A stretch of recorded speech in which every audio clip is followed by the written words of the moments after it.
Assalamualaikum warahmatullahi wabarakatuh. Perkenalkan, nama saya Kurnia Nur Hasanah. Saya dari Prodi Studi Islam Interdisipliner, Fakultas Dirosah Islamiyah, Universitas Nahdlatul Ulama, Yogyakarta, Angkatan 2021, dengan NIM 21555510103. Di tugas video kali ini, saya akan menjelaskan tentang bagaimana cara menjadi mahasantri yang progresif dan tetap menjaga kesolehan intelektual dan kesolehan sosial. Tapi sebelumnya, apa sih progresif itu? Progresif sendiri adalah arah kemajuan, atau bisa dibilang dengan perubahan yang mengarah keadaan yang lebih baik.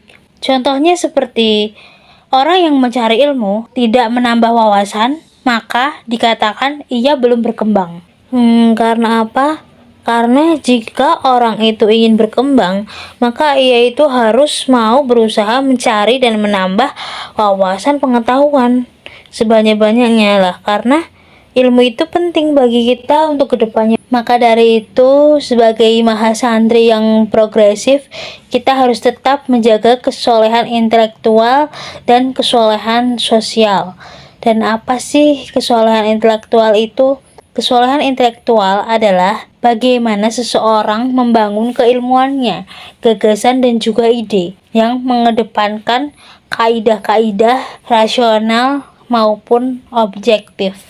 Sedangkan kesolehan sosial adalah rasa peduli terhadap seseorang atau masyarakat yang berhubungan dengan ibadah. Kata soleh sendiri yang berarti baik dapat dikatakan soleh itu karena apa? Karena dia taat dalam menjalankan ibadah maupun menunaikan ajaran agama secara bersungguh-sungguh. Kata sosial yang berarti bermasyarakat. Manusia merupakan makhluk sosial yang saling membutuhkan antara satu dengan yang lain, sehingga manusia cenderung untuk berkumpul dan saling bermutualisme. Dalam kenyataannya, kita juga masih melihat terdapat ketimpangan yang tajam antara kesolehan intelektual atau individual dan kesolehan sosial. Banyak orang yang soleh secara intelektual atau individual, namun tidak atau kurang soleh secara sosial.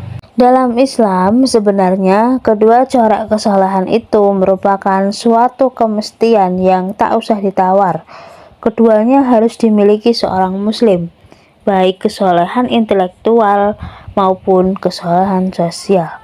Agama mengajarkan udkhulu fis silmi khafah, bahwa kesolehan dalam Islam mestilah secara total, ya soleh secara individu, juga soleh secara sosial, karena ibadah ritual selain bertujuan pengabdian diri pada Allah, juga bertujuan membentuk kepribadian yang Islam, sehingga punya dampak positif terhadap kehidupan manusia atau hubungan sesama manusia.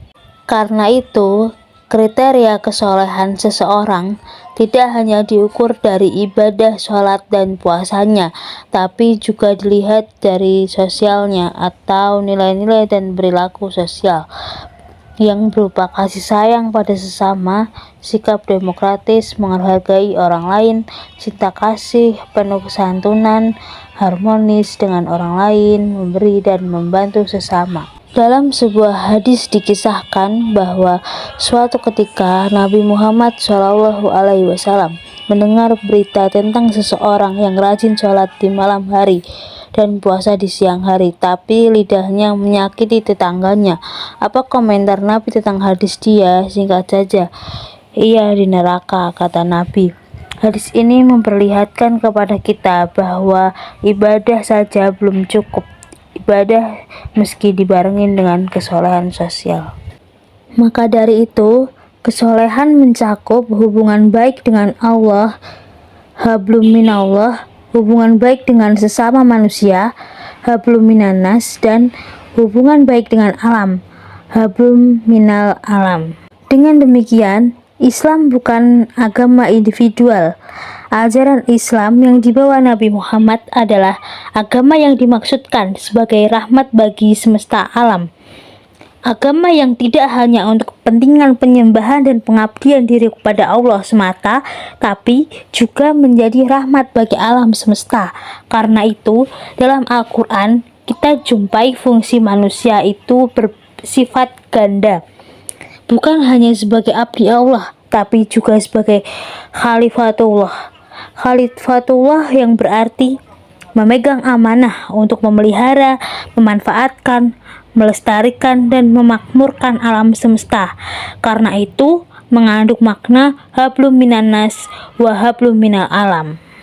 Baik, dari sini kita dapat menyimpulkan bahwa kesolehan intelektual semestinya melahirkan kesolehan sosial.